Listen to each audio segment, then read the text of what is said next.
So we have two questions. One will come from the audience here, but one is a follow-up to that trust and aligning yourself.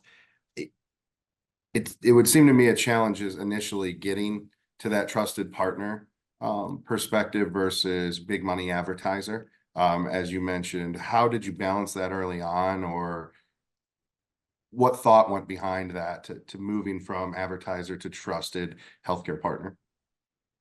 I think the biggest one comes in the way that you activate. Um, I've talked to organizations in my markets that were not me that said, I'm in this because Dr. So-and-so is important to me, and Dr. So-and-so wants to be the team doctor, and so therefore that's all I really care about. And so they buy some advertising, and that's good enough for them. That serves their purpose. For most of us, I think that really want to build on it as a brand enhancement and a growth tool.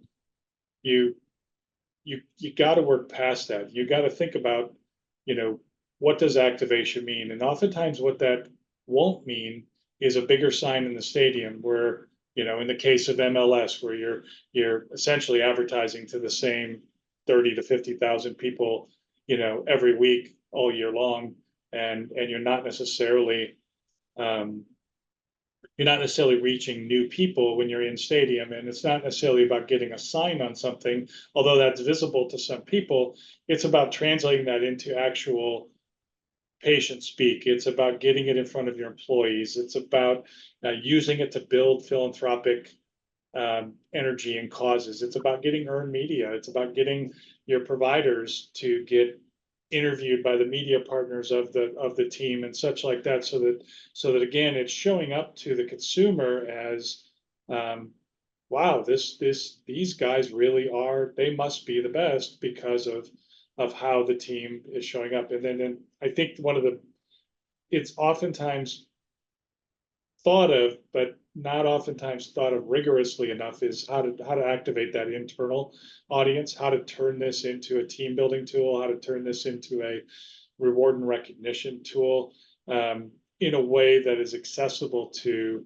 everyone. And that usually means a hard conversation with people like me in the C-suite to say, hey, this isn't about you going to a game. This is about us, driving maximum value for all of our employees to feel engaged in this. It's little things like, if you're partnered with an MLB team, there's 81 home games a year.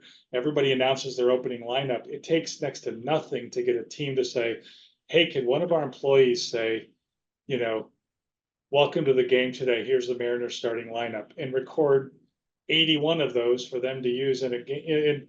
And they're like, yeah, sure, whatever. I mean, there's a lot of things that if you work with the right people who know the space, you can actually get some ideas that bring in hundreds, if not thousands, of employees and clinicians into the feeling part of this, and by with very, very little spend.